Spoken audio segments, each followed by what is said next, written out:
शब्द 25। अवधू ओ तत्व रावल राता, नाचे बाजन बाज बराता। मौर के माथे दुल्हा दीना, आकत जोर कहाता। मड़े के चारण समधी दीना, पुत्र बियाहिल माता। दुल्हिन लीप चौक बैठारी, निर्भय पद प्रकाशा।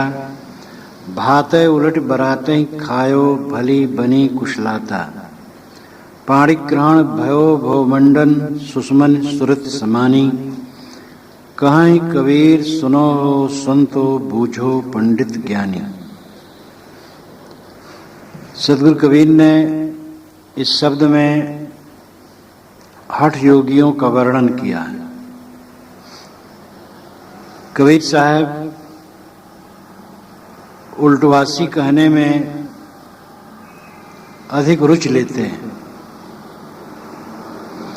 वे कहते हैं अय अवधूतों, अय योगियों, ओ तत्व रावल राता।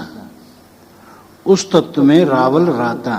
ओ तत्व नाम उस तत्व, ज्योति तत्व, नाद तत्व, बिंदु तत्व, जिसको ब्रह्म माना है योगियों ने। रावल नाम राजा, श्रेष्ठ योगी।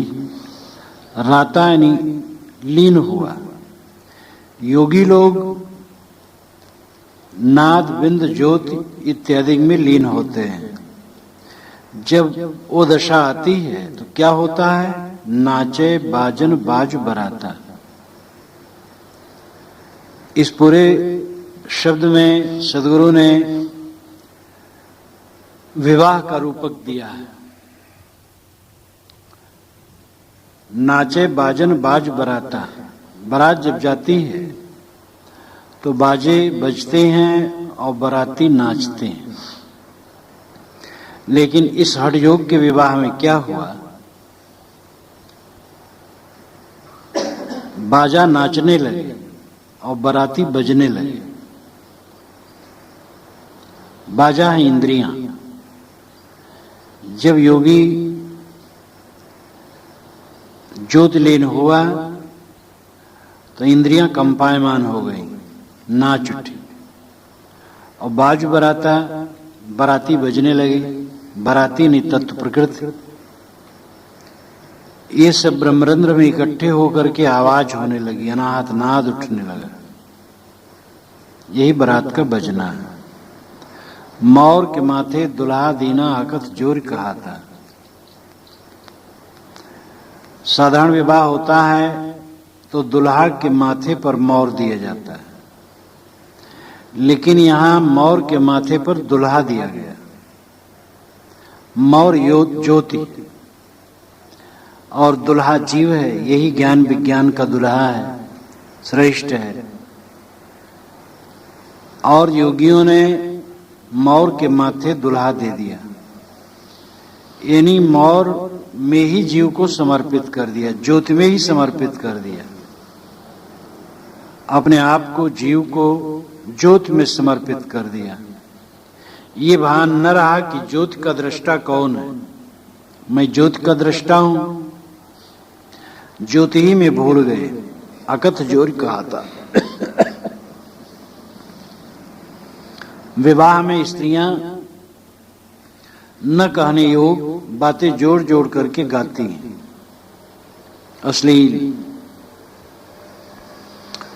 अकथ जोर कहा था। योगी लोग इस ज्योत दर्शन, नाद श्रवण और काल्पनिक ब्रह्मलीनता में अकथ जोर कहा था। न कहने योग बातें, काल्पनिक बातें जोड़ जोड़ करके इसकी महिमा करते हैं। मड़े के चारण सब्धी दीना, पुत्र ब्याहिल माता। मड़े माड़ो, मंडप। विवाह जिस मंडप में होता है उसको मड़वा कहा जाता है। चारण का मतलब आचरण। जब लड़की और लड़का की शादी होती है तो पंडित पुरोहित लोग बैठ करके लड़की और लड़के से बाचा भरवाते हैं कि एक दूसरे से अभिन्न जीवन भर रहेंगे। ये मंडप का आचरण है, मड़वा का आचरण है। यहां समधी ने मड़े का आचरण किया। समधी का अर्थ है जिनकी बुद्धि सम हो गई, समधी, धी बुद्धि सम शांत, जिनकी बुद्धि शांत है ऐसे योगी लोग ये मड़े का आचरण करते हैं। इन योगी लोग योग मार्ग की दीक्षा दे करके साधकों को उस तरफ अग्रसर होने के लिए प्रेरणा देते हैं। पुत्र ब्याहिल माता, विवाह सगोत्र में नहीं होता, पर गोत्र में होता है हिंदुओं में, लेकिन यहां पर सगोत्र क्या, पुत्र ने माता ही से विवाह कर लिया, कितना बड़ा अनर्थ हुआ। जिसके कारण जीव पैदा हो वो माता है माया, और पैदा होने से जीव पुत्र हुआ, तो जीव माया से ब्याह कर लिया। माया जो भटकाए, कल्पना, अज्ञान। तो ये ज्योत शब्द नाद ये तो खाली मन को ठहराने का साधन है, लेकिन इन्हीं में स्थित हो जाना, इन्हीं को अंतिम मंजिल मान लेना, ये तो माया से ब्याह कर लेना है, माया में डूब जाना है। दुल्हन लीप चौक बैठारी निर्भय पद प्रकाशा। विवाह में ये होता है कि चौका लीप करके वहां दुल्हन बैठाई जाती है। यहां दुल्हन को ही लीप दिया गया और चौका बैठाया गया। दुल्हन का मतलब वृत्त। योगी लोग वृत्त को लीप कर, वृत्त को शांत कर चौक बैठारी। चौक चतुष्टय अंतःकरण, मन चित्त बुद्धि अहंकार। मन को चित्त में, चित्त को बुद्धि में, बुद्धि को अहंकार में लीन किया। और निर्भय पद प्रकाशा, अहम ब्रह्मास्मि, ये जो अंतिम पद आया ये निर्भय पद माना। अहम ब्रह्मास्मि, मैं श्रेष्ठ हूं, ये तो ठीक है, लेकिन अगर ज्योति, नाद, बिंदु इत्यादि को ही अपना स्वरूप माना तो ये गलत हुआ। और हठ योगी लोग यही करते हैं। भाते उलट बराते खाओ, भली बनी कुशलाता। विवाह होता है, बराती आते हैं तो वे भात को खाते हैं, लेकिन यहां भात ही नहीं, बराती को खा लिया। भात अंतःकरण है, भात यानी जो खाया जाए, उपभोग की वस्तु। अंतःकरण का निरंतर उपयोग होता है, उपयोग ही यहां उपभोग है। अंतःकरण भात है और अंतःकरण ने उलट करके बराती को खा लिया। बराती नाम तत्व प्रकृति। योगी का अंतःकरण शमित और एकाग्र हो गया और तत्व प्रकृति को लीन कर लिया। भली बनी कुशलता, माना गया कि इसमें भला कुशल हुआ, बड़ा मंगल हुआ। तत्व प्रकृति सब लीन हो गए। पाणिक ग्रहण भयो भवमंडन सुषमन सुरत समानी। योगी ने सुषमना में अपनी सुरत लीन की। इड़ा, पिंगला, सुषमना ये तीन नाड़ियां, और सुषमना मुख्य, इड़ा पिंगला को भी सुषमना में लीन किया जाता है, और सुषमना में सुरत लीन हुई। साहब कहते हैं योगियों का पाणिक ग्रहण हुआ। पाणिक ग्रहण का मतलब है हाथ पकड़ना। पाणि नाम हाथ, ग्रहण नाम पकड़ना। लड़का लड़की का हाथ पकड़ता ही पाणिक ग्रहण है। हाथ पकड़ता है, यानी मैं इसको निभाऊंगा जीवन भर। साहब कहते हैं पाणिक ग्रहण भव मंडन है। भव नाम भव, भव संसार। भव यहां तद्भव शब्द है, टूटा हुआ शब्द। इसका शुद्ध शब्द तत्सम शब्द है भव, और भव का अर्थ होता है होना। होना संज्ञा और क्रिया दोनों है। होना यानी स्थिर होना, नित्य, और होना यानी गतिशील होना। तो भव क्रिया के रूप में है। होना जहां निरंतर परिवर्तन होता है, गतिशीलता है, वो भव संसार है। उसी का मंडन होगा। मंडन नाम प्रतिपादन हुआ। ये जो जोगी लोग ज्योतिनाद बिंदु में अटक गए, भव मंडन होगा। कहीं कबीर सुनो हो संतो बूझो पंडित ज्ञानी। साहब कहते ऐ संतो तुम सुनो, तुम तो जानते हो, तुम्हें केवल सुना देता हूं। बूझो पंडित ज्ञानी, लेकिन हे ज्ञानी और पंडितों तुम इसको बूझो। तुम पंडित ज्ञानी जरूर हो, लेकिन अभी इसे बूझे नहीं हो, इसको बूझ लो। पूरे पद का अभिप्राय साहब ये बताना चाहते हैं कि पहले मन ठहराने के लिए ज्योतिनाद बिंदु इत्यादि कोई कुछ देखता सुनता हो, कोई बात नहीं, लेकिन ये जीव का लक्ष्य नहीं है। जीव का लक्ष्य तो जीव ही है, स्वरूप स्थित ही अपना लक्ष्य है। हम जो कुछ करते हैं सबका लक्ष्य स्वरूप स्थित होना चाहिए। मानो हम कमाते हैं, क्यों? खाने के लिए। खाते क्यों हैं? जीने के लिए। और जीते क्यों हैं? फिर कमाने और खाने के लिए। तो क्या जिंदगी है? तो पशु पक्षी भी ऐसा कमाते खाते जीते हैं। कमाएं खाने के लिए, खाएं जीने के लिए, और जिए मोक्ष के लिए, सबसे निवृत्त होकर आत्म शांति प्राप्त करने के लिए। लेकिन ये नहीं होता है। आदमी कमाता है, खाता है, जीता है, फिर कमाता है, खाता है, जीता है, यही चक्कर चला करता है। ऐसे परमार्थ मार्ग में नाद बिंद ज्योति इत्यादि का आधार या गुरु का चित्र या किसी महापुरुष का चित्र का ध्यान, ये सब क्यों है? मन ठहराने के लिए। लेकिन मन कहाँ ठहराया जाए? साहब साहब सब कहे मोहदेसा, और साहब से परिचय नहीं, बैठोगे के ठोर। सभी साहब साहब भगवान भवानी देवी देवता कहते हैं, लेकिन उससे परिचय नहीं, तो कहाँ बैठोगे? बैठने मतलब स्थित होना, तो स्वरूप में ही स्थित होना है, स्वरूप में ही ठहरना है, बाहर नहीं।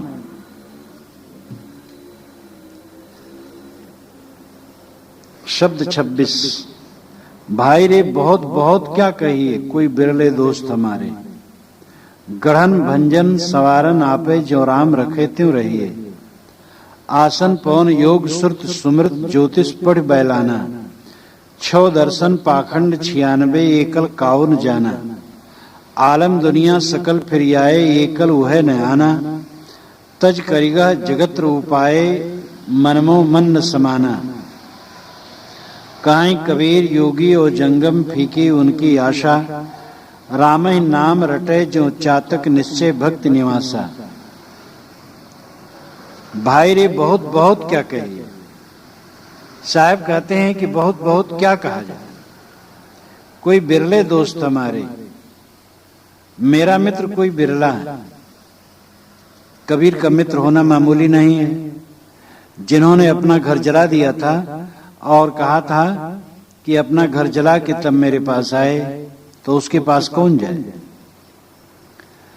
उनका कोई रूढ़ भगवान नहीं था, कोई ईश्वर प्रदत्त पुस्तक नहीं थी, और कोई परंपरा नहीं थी, कोई पंथ नहीं था, कोई रूढ़ विचार नहीं था। उनका विचार सत्य शोधन था। सब में से सत्य शोधना और सत्य को लेना, और सत्य में ठहरने वाले कितने हैं? साहब कहते कोई बिरला ही हमारा दोस्त होगा जो हमारे साथ चले। लोग तो क्या करते हैं, गढ़न भंजन सवारन आपे, जो राम रखे त्यों रहिए। लोग कहते हैं गढ़ने वाला, भंजन करने वाला, संवारने वाला आप ही ईश्वर है। जैसे राम रखेगा वैसे रहना चाहिए। गढ़ना नाम बनाना, भंजन नाम मिटाना, संवारना नाम पुष्ट करना, ये आप ही ईश्वर ही सब करता है। और राम जैसे रहे वो रखे वैसे हमें रहना चाहिए। इस प्रकार लोग परावलंबी भावना रखते हैं, और इस परावलंबी भावना से और मेरे विचारों से कोई समता नहीं। और उसी परोक्ष ईश्वर को पाने के लिए आसन पवन योग श्रुत सुमृत ज्योतिष पढ़ बैलाना। लोग आसन लगाते हैं, अनेक 84 आसन करके ईश्वर पाना चाहते हैं। पवन साधते हैं, प्राणायाम साधते हैं, करते हैं, श्रुति और अस्मृत पढ़ते हैं, ज्योतिष पढ़ते हैं, और ये सब पढ़ करके भी बैलाना रह जाते हैं, यानी मूर्ख ही रह जाते हैं, निर्बुद्धि ही रह जाते हैं। क्योंकि परोक्ष में अपना लक्ष्य नहीं है, परमात्मा परोक्ष में नहीं है, परमात्मा तो अंतरात्मा है। स्वयं स्वरूप की तरफ न लौट करके लोगों का योग करना, शास्त्र पढ़ना, सब बाहर का हो जाता है। 6 दर्शन पाखंड 96 एकल काहू न जाना। 6 दर्शन योगी, जंगम, सेवड़ा, सन्यासी, दरवेश और ब्राह्मण, ये बाहर भटकते हैं। और 96 पाखंड यानी इनके 96 भेद, शाखाएं, ये सब भी बाहर भटकने वाली हैं। ये कल काहू न जाना, ये सब उस कल को नहीं जानते। कल नाम शांत, जैसे विकल, कल विकल है नहीं अशांत है, कल है नहीं शांत। स्वरूप शांति नहीं समझते हैं, बाहर से कुछ पा के तब शांति मानते हैं। और यह सहज समझा जा सकता है कि जो बाहर से मिलता है वो छूट जाता है, पाना कुछ नहीं है। जो कुछ आज तक अपना माना गया है उसका विसर्जन कर देना, त्याग कर देना, और सब त्याग कर देने के बाद स्वयं शांत स्वरूप है। आलम दुनिया सकल फिर आए, एकल वह न आना। आलम नाम संसार के लोग, जीव, मनुष्य, ये सकल दुनिया में फिर आए। गया, बद्री, केदार, मक्का, मदीना, यरूशलेम और दुनिया के समस्त तीर्थों में घूम आए, लेकिन एकल वह न आना। ये लोग उस कल को, उस शांति को नहीं ला पाए, उस परमानंद को नहीं ला पाए जहां से तृप्ति होती है। इनका मन भटकता रहा। ये योग साधे, शास्त्र पढ़े, तीर्थों में घूमे, सारे संसार का चक्कर लगा लिए, लेकिन शांति नहीं पाए। जब तक कोई कुछ पाना चाहेगा, शांति कैसे मिलेगी? चाहे वो भोग पाना हो, चाहे भगवान पाना हो। भोग पाना भी एक भ्रम है, और बाहर से भगवान पाना भी एक भ्रम है।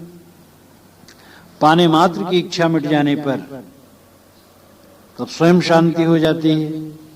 तज करिगा जगत्र ऊंचाए मनमो मन न समाना।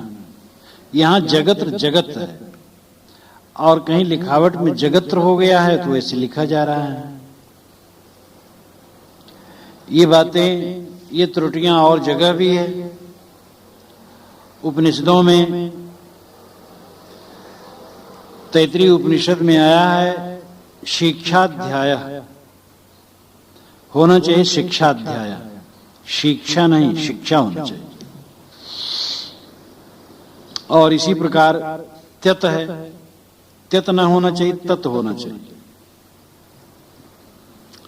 निकाम है, जबकि निष्काम होना चाहिए। तो इस प्रकार ये त्रुटियां और भी जगह जगह शास्त्रों में होती हैं। यहां जगत्र यानी जगत, तज करिगह जगत ऊंचाए। कोई आदमी हो घर का करिगह छोड़ दे, करिगह करघा। कोई घर से घबरा गया, करघा छोड़ दिया। करघा पर कपड़ा बुनता था और बेचता था, खाता पीता था, छोटा काम था, लेकिन वहां घबरा गया और छोड़ दिया। और गया साधु सन्यासी हो गया। वहां जगत ऊंचाए, जगत को ही ऊंचा करके सिर पर धर लिया। ऊंचाए नाम उठाना। तो घर का तो करघा छोड़ दिया और साधु सन्यासी होकर के पूरे जगत को ही सिर पर धर लिया। यह पूरा जगत ही मेरा स्वरूप है, ब्रह्म जगत एक है। या विरक्ति मार्ग में आकर के बहुत उलझन में पड़ गया। तमाम राग, द्वेष, परसंताप, विवाद। घर में रहा थोड़ा विवाद, यहां आके बहुत बड़े विवाद में पड़ गया। गुरुओं की हत्या, महंतों की हत्या, गद्दी के लिए मुकदमे, राग द्वेष, पार्टी बंदी, दलबंदी, जो अनेक आश्रमों में चलती है, ये सब क्या है? घर में छोटा राग द्वेष रहा, उसको छोड़ दिया, यहाँ बड़ा राग द्वेष करने लगा। तो साहब को बहुत बड़ा व्यंग है। तज करिगा जगत ऊंचाए, घर का छोटा सा करघा छोड़ दिया, घर में छोटा सा काम छोड़ दिया, यहाँ आकर के बहुत प्रपंच में उलझ गया। मनमो मन न समाना, मन में मन शांत न हुआ। जब लग दिल पर दिल नहीं तब लग सब सुख ना है। मन में मन का शांत होने का मतलब है अपने आप में स्थित हो जाना, यानी मन बाहर न बहे, मन स्वयं हो जाए। विषयों के संकल्प, विषयों की लिप्सा, विषयों की वासना पूर्ण रूप से जब तक निवृत्त नहीं होती है तब तक स्वरूप स्थित नहीं हो सकती। साधक को बहुत सावधान रहना चाहिए, उसका मन चंचल न हो, अपनी इंद्रियों का कोई गलत स्पर्श न करे, सदैव सतर्क रहे। एकांत थोड़ा ही साधक, आरंभिक साधक, आरंभिक साधक के लिए एकांत जहर है, उसको पतित कर देगा। संतों साधुओं में रह करके वो संयमित रहेगा, अब अकेले में रह करके मनमानी उद्दंड व्यवहार करके अपने तन मन के साथ पतित हो जाएगा। इसलिए आरंभिक साधक थोड़ा एकांत ले, ज्यादा संतों की संगत में रहे, किसी के संरक्षण में रहे, निर्देश लेकर के अपने को साधे और एकदम शुद्ध ब्रह्मचर्य का पालन, विषय चिंतन का त्याग करे, स्वाध्याय, निरंतर स्वाध्याय साधना में, सेवा में, इन तीनों में लगा रहे, अपने मन को कभी छुट्टी न दे, मोटी सेवा का काम करे, खूब स्वाध्याय करे और चिंतन मनोनिग्रह करे। इस प्रकार विषय चिंतन बिल्कुल दूर हो जाए, धीरे धीरे विषय चिंतन घटता जाएगा और जब विषय चिंतन बिल्कुल दूर हो जाएगा तब स्वरूप स्थित होगी। मन से वासना की पूर्ण निवृत्ति हुए बिना स्वरूप स्थित नहीं हो सकती, और पूर्ण निवृत्ति होती है पक्का है। लेकिन साधक इसके लिए ध्यान दे, मेहनत करे। कहें कबीर जोगी और जंगम फीकी उनकी आशा। साहब कहते हैं जोगी जंगम, जंगम इत्यादि, जोगी जंगम इत्यादि यानी समस्त खड़दर्शनी जो अलग से ईश्वर या परमात्मा पाना चाहते हैं, साहब कहते हैं उनकी आशा फीकी। अलग से पाने की चीज होती ही नहीं है। अलग से क्या मिलेगा? हाथ पैर वाला कोई भगवान मिलेगा, आएगा जाएगा, और बाकी तुम्हारे मन का नक्शा है, मन मिट जाएगा तो वो क्या रहेगा? तो इतनी सी अकल नहीं आती है, क्योंकि पुस्तकों में लिखा है वो बाउंडर, और पढ़ पढ़ करके लोगों का दिमाग खराब है। साहब कहते जोगी जंगमादि जो बाहर से ईश्वर पाना चाहते उनकी आशा फीकी। राम ही नाम रटे जो चातक निश्चय भक्ति निवासा। साहब कहते इन लोगों के भक्ति का निश्चय है चातक की तरह राम राम रटना। यहां राम से ही शब्द नहीं, अर्थ नहीं है, कोई भी शब्द हो, राम, अल्लाह, खुदा, गॉड, शब्दों को रटने में ये मान रखे हैं कि वो शब्द ही मिल जाएगा। राम राम कहेंगे तो राम मिल जाएगा। अरे राम मिलना कहाँ, राम तो तुम्हारा स्वरूप है। और रटना तो आरंभिक चीज है, कोई राम राम रटा, गुरु गुरु रटा, सतनाम रटा, अपने मन की स्थिरता के लिए वो ठीक है। लेकिन आगे चलकर तो सब रटना, सब सोचना, सब नक्शा खत्म करना होगा, तब स्वयं स्वरूप है। तो साहब कहते हैं भाई रे बहुत बहुत क्या कहिए कोई बिरले दोस्त हमारे। मैं बहुत बहुत क्या कहूं, मेरा दोस्त कोई बिरला हो, क्योंकि इस खरे विचार में ठहरना मामूली बात नहीं है, बिरले बिरले ठहरते हैं। शब्द 27। भाई रे अद्भुत रूप अनूप कथो है, कहो तो को पति आई। जहां जहां देखो तहां तहां सोई, सब घट रहा समाई। लक्ष्य बिन दुख, लक्ष्य बिन सुख, दरिद्र बिन दुख, नींद बिना सुख सोए। जस बिन ज्योति रूप बिन आशिक, ऐसो रतन बेहुना रोए। ब्रह्मबिन गंजन मणिबिन नीरख रूप बिना बहुरूपा, चित बिन सुरत रस बिन आनंद ऐसो चरित अनूपा। काई कबीर जगत हरि मानिक देखो चित अनुमानी, परिहरि लाख लोभ कुटुम तज भजव न सारंग पानी। भाई रे, अब यहां साहब भाई शुरू करते हैं पीछे से ही। भाई रे अद्भुत रूप अनूप कथो है कहो तो कुपति आई। हे भाई, महात्माओं ने आत्म तत्व का, परम तत्व का रूप अद्भुत कहा। अद्भुत कहते हैं आश्चर्यजनक, और अनूप कहते हैं अनुपम, जिसके लिए उपमा न दी जा सके, विलक्षण। जो वस्तु पहले पहले देखी जाती है वो अद्भुत लगती है। अपने स्वरूप को जीव कभी समझा नहीं, जब इस तरफ सुझाओ तो ये बात अद्भुत लगती है। संतों ने इसको अद्भुत रूप में कहा, क्योंकि उनका वचन ही हमें अद्भुत लगता है। गीता में भी इस बात को कहा गया है, आश्चर्योत पश्यत कस्देन माश्चर्य वदवदत तथैव चान्य, आश्चर्य वच्चैन मन्य शृणोत श्रुत्वाप्येनम वेद ना चैव कश्चित। आश्चर्य के समान इसको कोई देखता है, और आश्चर्य के समान ही इसको कोई कहता है, और आश्चर्य के समान इसको कोई सुनता है, और कोई तो सुन करके भी इसको समझ नहीं पाता है। ये बात कठोपनिषद में भी कही गई है कि ज्ञान की चर्चा करने वाले भी कम है, सुनने वाले कम है, उसमें ठहरने वाले कम है। तो साहब कहते हैं ये आत्मतत्व का विवरण संतों ने अद्भुत रूप में कहा और बड़ा विलक्षण कहा, क्योंकि ये स्वस्वरूप है। बाहर की वस्तुओं को देखना सुनना सरल है, और स्वयं की तरफ लौटना बड़ा मुश्किल है। प्रतिबोध वित्तमतम अमृतत्व में विंदते, प्रतिबोध ही ज्ञान है। प्रतिनाम लौटना, अपने तरफ लौट आना ही ज्ञान है। परांच खान वितरण स्वयंभू तस्मात परांग पश्यत नान्तरात्मन। प्रकृति ने इंद्रियों को बहिर्मुख बनाया है, इसलिए बाहर इंद्रियां देखती हैं, स्वयं के तरफ नहीं। मनुष्य की प्रवृत्ति बाहर है, इसलिए बाहर वो भोग चाहता है, बाहर से परमात्मा भी चाहता है। साहब कहते हैं कहो तो कुपति आई। अगर मैं इसको कहता हूं कि बाहर नहीं तुम्हारा स्वरूप है, तो इसको कौन विश्वास करेगा?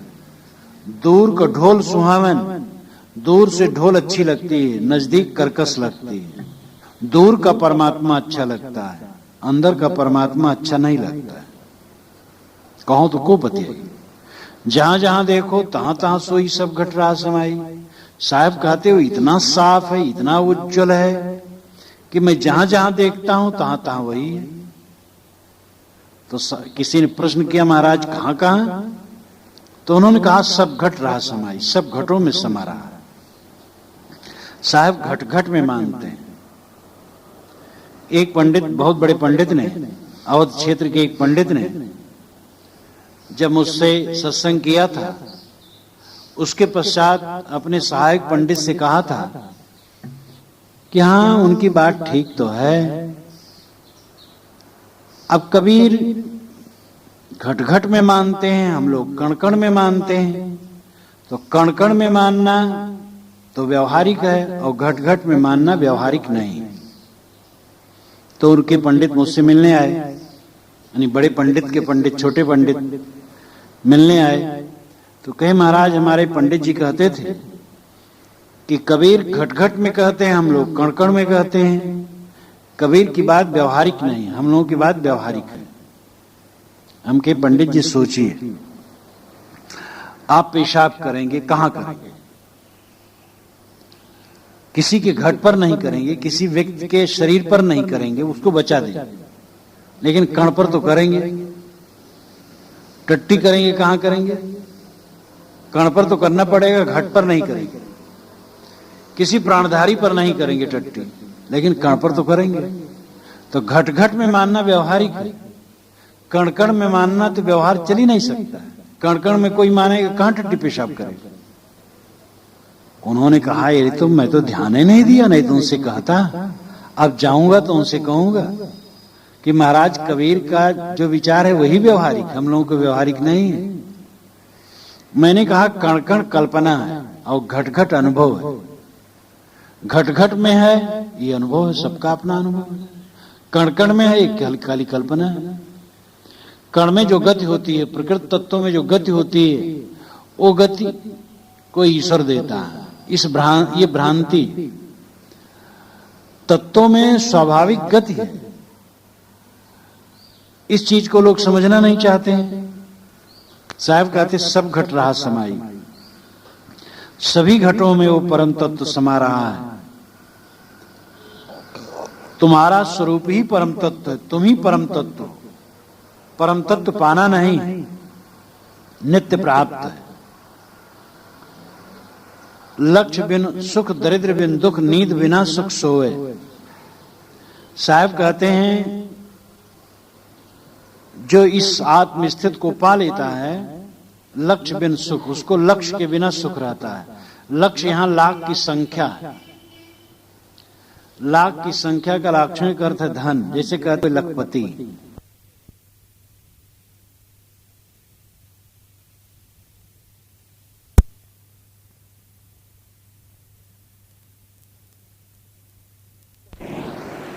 पहले तो हजारिया कहा जाता था, तब भी धनी माना जाता था। आज तो कई हजार, एक ढाबा वाले, पान ढाबा वाले के पास भी है। कुल मिलाकर के बेच दो तो हजारों हो जाए। आज लखपति होना भी कोई बड़ा धनी होने की बात नहीं, लेकिन लखपति का अर्थ है धनी होना। साहब कहते हैं वो धनी हुए बिना सुखी रहता है। जिसे आत्मज्ञान हुआ, इच्छाएं जिसकी बुझ गई, तृष्णाएं बुझ गई, अपने आप में लौट आया, वो लखपति हुए बिना भी सुखी रहता है, यानी धनी हुए बिना भी सुखी रहता है। धनी होने का मतलब अतिरिक्त चीजें हैं।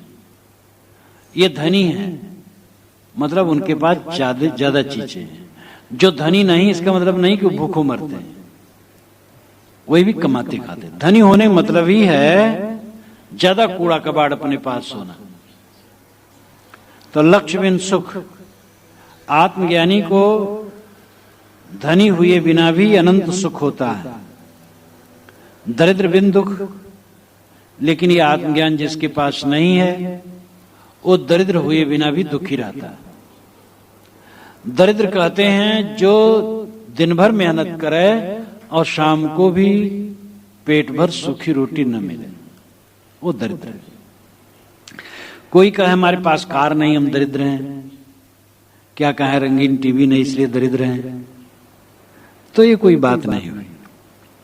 दरिद्र तो वह है जो खूब मेहनत करता है फिर भी पेट नहीं भरता है। साहब कहते दरिद्र बिन दुख, दरिद्रता नहीं है, पेट भर खाते हैं लेकिन दुखी है, क्योंकि आत्मज्ञान नहीं है, स्वरूप स्थित नहीं है, इच्छाओं पर विजय नहीं है। पेट भर खाते हैं लेकिन पेट भर दुखी है। नींद बिना सुख सोए। जो स्वरूप ज्ञान में रमता है, स्वरूप स्थित में रमता है, वो नींद के बिना भी सुख से सोता है। जब वो सोता है तब तो सोता ही है, लेकिन जब नहीं सोता है तब भी सोता है।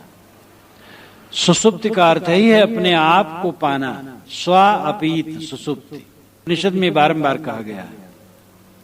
स्व और अपीत दो शब्दों को मिला के सुसुप्त शब्द है। स्व नाम खुद, अपीत नाम पाना, खुद को पाना सुसुप्ति है। शेते सुखम कस्तु समाधि निष्ठ। आदि शंकराचार्य ने कहा है कि कौन सुख से सोता है, तो कहा जो समाधि में लीन है, जिसका मन संयमित है वो सुखी है, और वही मानो सुख की नींद सोता है। इच्छा का त्याग हो जाने पर सुख से सोता है इंसान।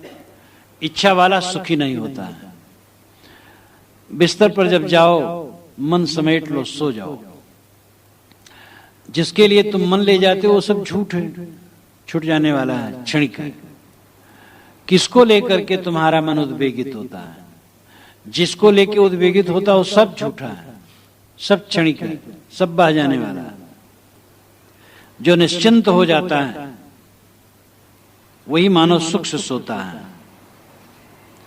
जस बिन ज्योति रूप बिन आशिक ऐसो रतन बेहुना रोवे। जस यानी यश, यश के बिना उसकी ज्योति होती है। बाहर से यश प्राप्त हो तो आदमी ज्योतित दिखाई देता, प्रकाशवान, काफी सुकीर्ति है चारों तरफ। चारों तरफ कीर्ति उर्त तो हो जाती है ऐसे लोगों की भी जो महा उठपटांगी, उल्टा सीधा करते रहते, नाम बहुत है और नहीं सुयश तो अजस सही, चारों तरफ ही है। फिर भी वो कुछ काम भी करते हैं दुनिया में, इसलिए सुयश अयश साथ साथ रहता लेकिन यश रहता है।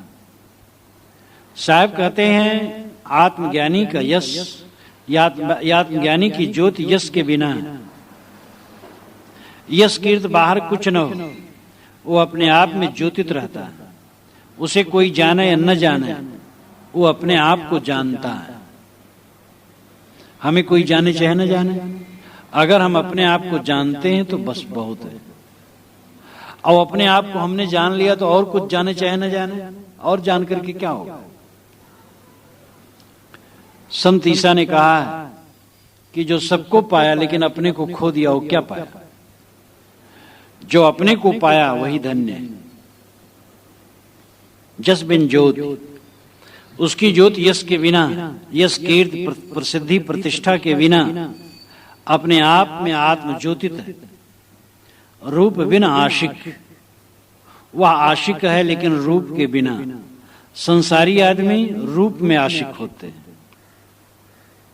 रूप में आसक्त होते हैं, सौंदर्य में आसक्त होते हैं। इसीलिए सूफी मत वालों ने ईश्वर को पत्नी और अपने को पति माना है, क्योंकि स्त्री में स्वाभाविक मोह हो जाता है। अगर ईश्वर स्त्री है तो उसमें हमें हमारा स्वाभाविक मोह होगा, तो बड़ा ही अच्छा ईश्वर भजन होगा। तो सूफियों ने यही माना, आशिक माशूक जो उन्होंने कहा, वो अपने को आशिक मानते हैं। और प्रेसी परमात्मा है, परमात्मा प्रेसी है, हमारी पत्नी है, इस प्रकार उनकी कल्पना है। भारत में जब रसिक संप्रदाय उत्पन्न हुआ तो इन लोगों ने अपने को स्त्री माना और परमात्मा को पुरुष माना। ये दुर्भाग्य कृष्ण संप्रदाय के बाद है। उपनिषदों में ये प्रपंच नहीं है, वेद में जहां ज्ञान का विषय प्रपंच नहीं है, उपनिषदों में ये प्रपंच नहीं है। ये कृष्ण के विषय में जब रसिक संप्रदाय आरंभ हुआ तब कृष्ण को पति और अपने आप को गोपिका स्त्री माना गया। और इनकी देखा देखी राम संप्रदाय वालों ने भी रसिक संप्रदाय चला लिया। कबीर साहब ने इसका खंडन किया, को काको पुरुष को उनका किनारी।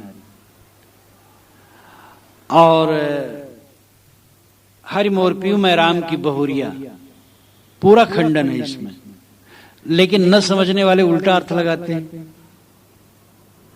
इसमें जहां विवरण है दिया जाएगा, व्याख्या में पढ़ सकते हो। अंतिम में चरखा न होए मुक्ति का दाता, खंडन साहब ने किया। ये चरखा मुक्ति का दाता नहीं, अपने को पत्नी और परमात्मा को पति। अपने को पत्नी मानना है महादुर्भाग्य।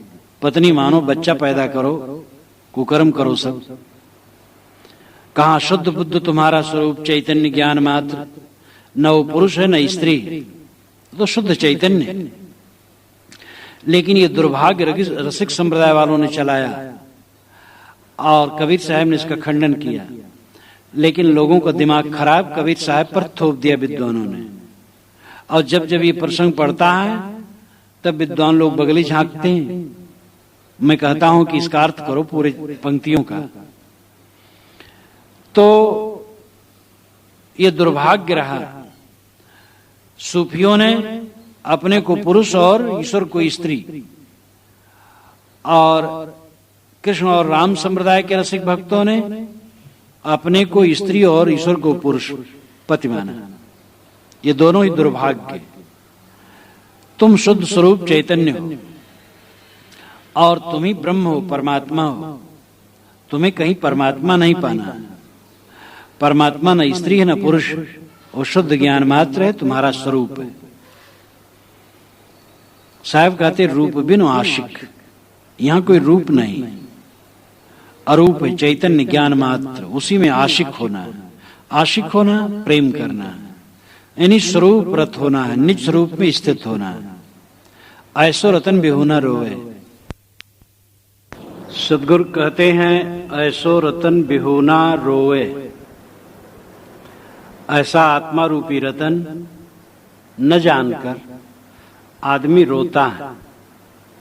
ये नहीं समझता है मैं शुद्ध चैतन्य हूं, वो समझता है मैं स्त्री हूं, पुरुष हूं, मेरा पति मर गया, मेरी पत्नी मर गई, मेरा लड़का नहीं रहा, मेरी जीवन मृत्यु खो गई, हाय मैं अनाथ हो गया। इस प्रकार देह भाव को धारण करके जीव रोता है। अपने उत्तम स्वरूप का, अविनाश स्वरूप का बोध नहीं, इसलिए आदमी निरंतर पीड़ित होता है। ब्रह्म बिन गंजन मणि बिन नीरख रूप बिना बहुरूपा।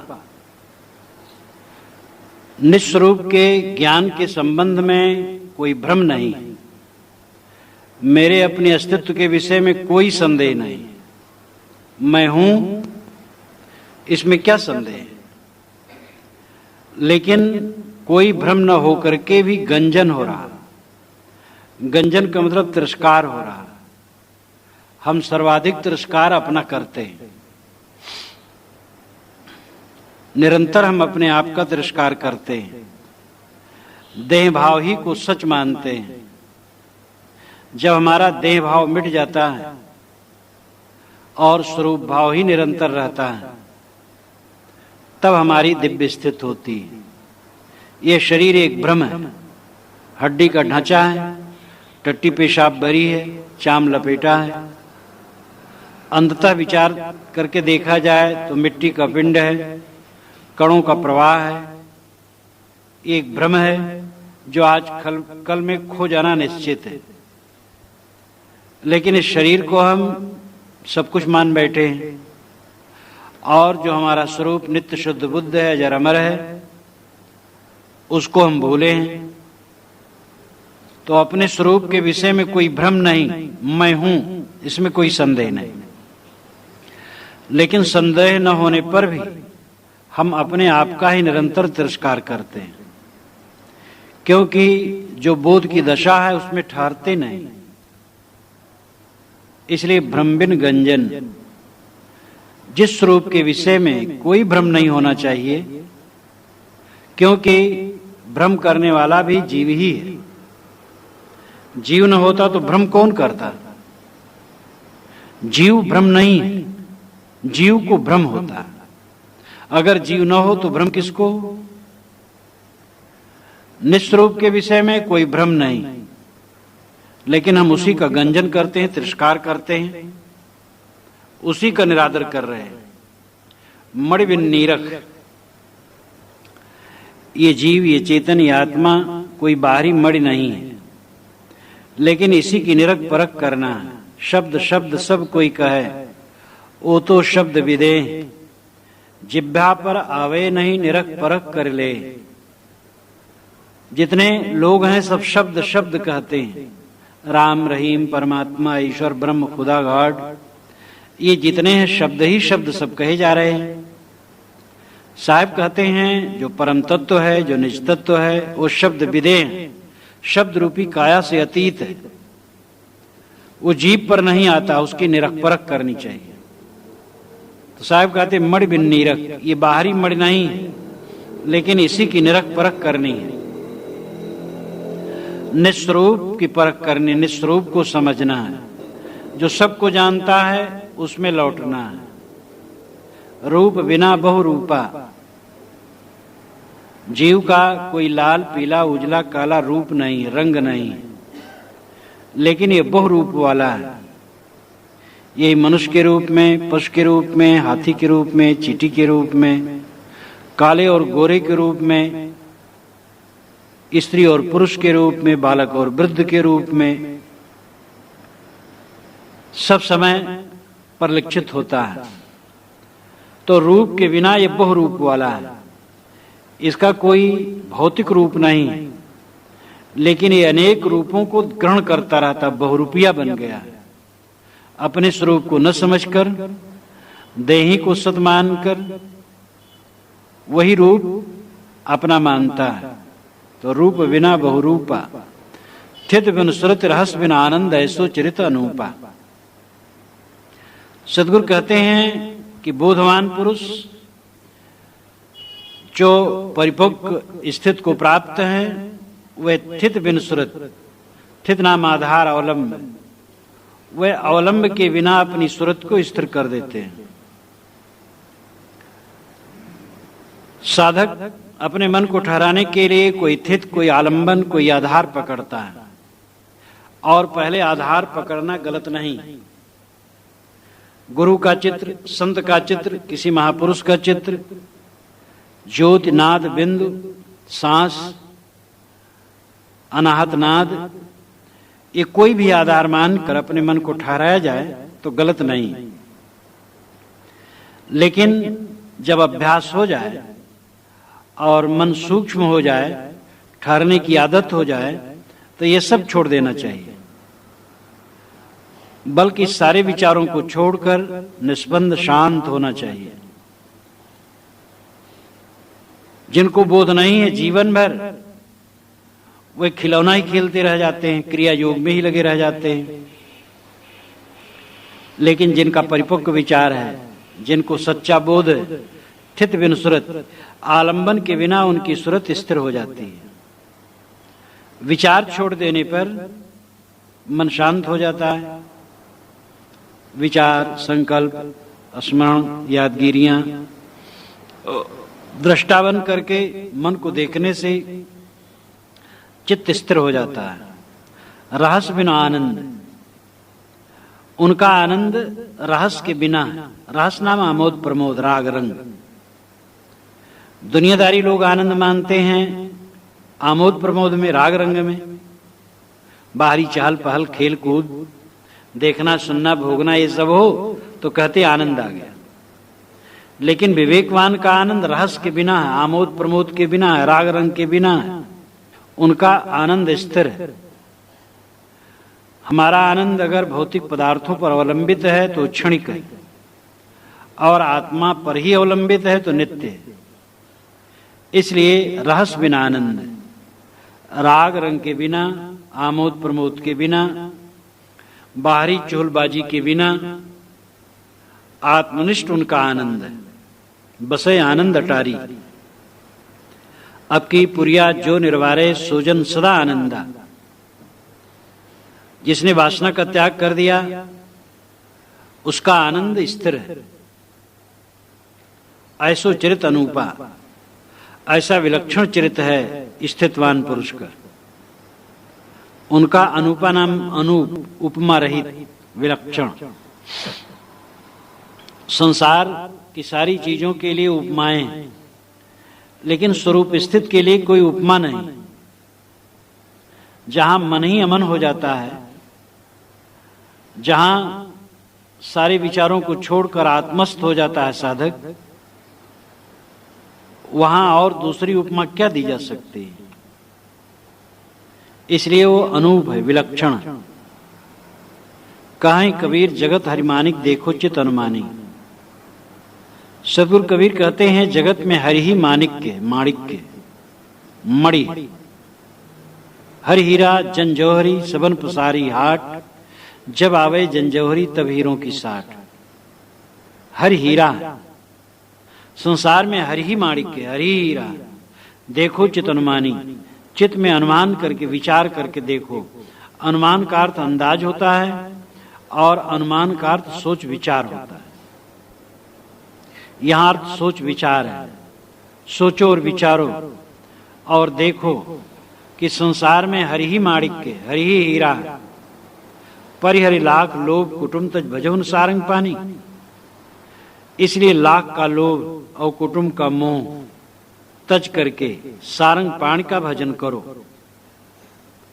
सारंग पाणी का अर्थ है जो धनुष बाण हाथ में लिए हो उस सारंग पाणी। सारंग नाम धनुष, पाणी नाम हाथ। सारंग के बहुत अर्थ होते हैं, लेकिन पाण के संयुक्त जहां है वहां धनुष। धनुष बाण विष्णु के लिए माना जाता है।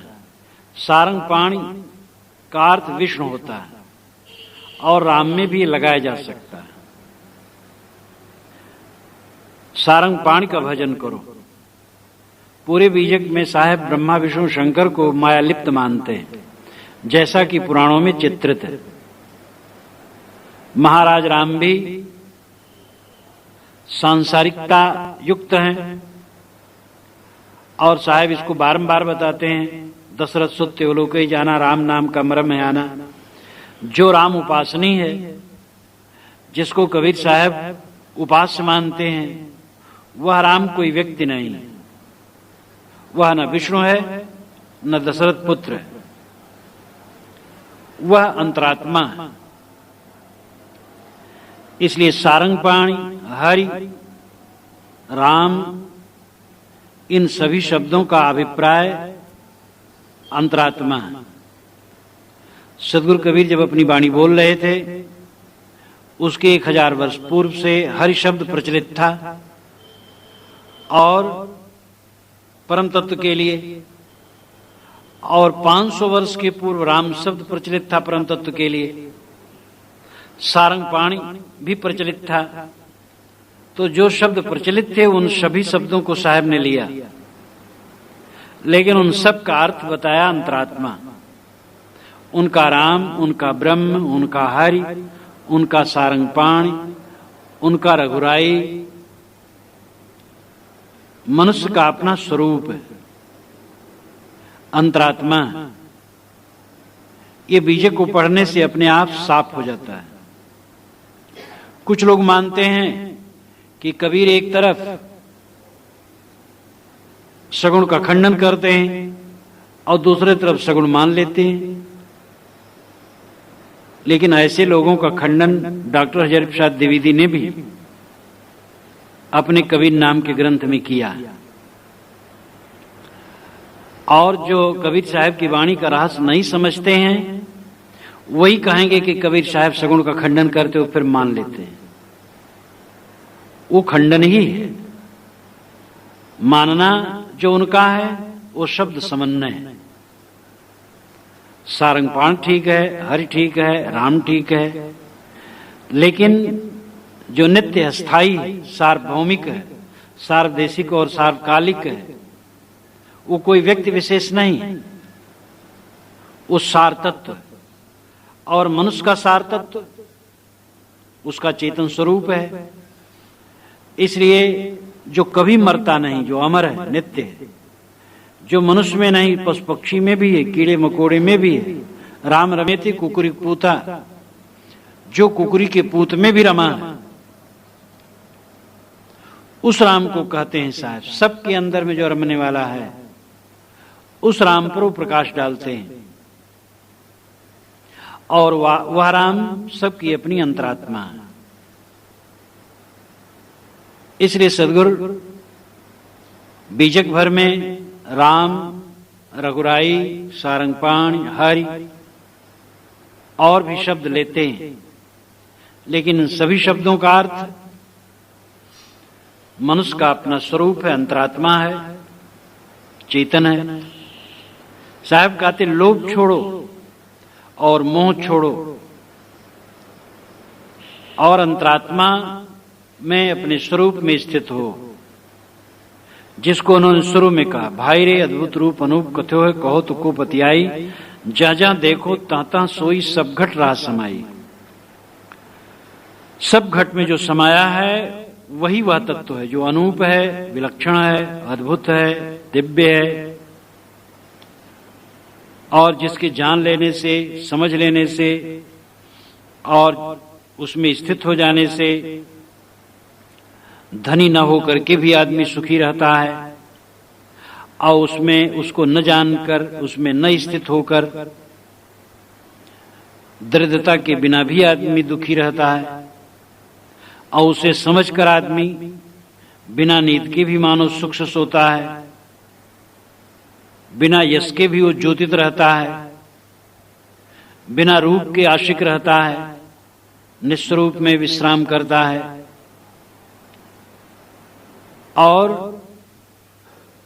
बिना कोई आलंबन के, बिना कोई बाहरी आधार के अपने आप में स्थित हो जाता है, बाहरी आमोद प्रमोद के बिना निरंतर आनंदित रहता है। वह तत्व है। संसार के पदार्थ पा करके जो खुश होता है वो देह बुद्धि वाला व्यक्ति, और निज स्वरूप के बोध से,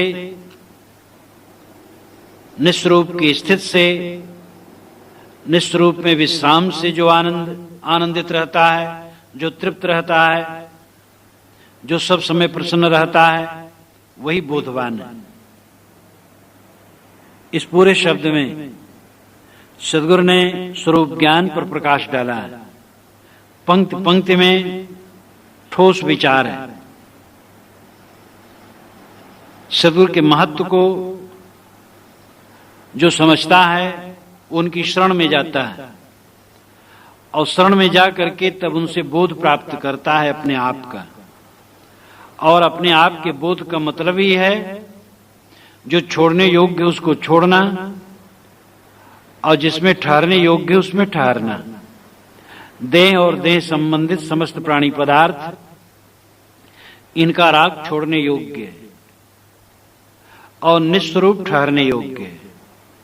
बोध का अंतिम फलितार्थ यही, वैराग्य और अभ्यास। जो अपना नहीं है उसके लिए वैराग्य, और जो अपना है उसका अभ्यास।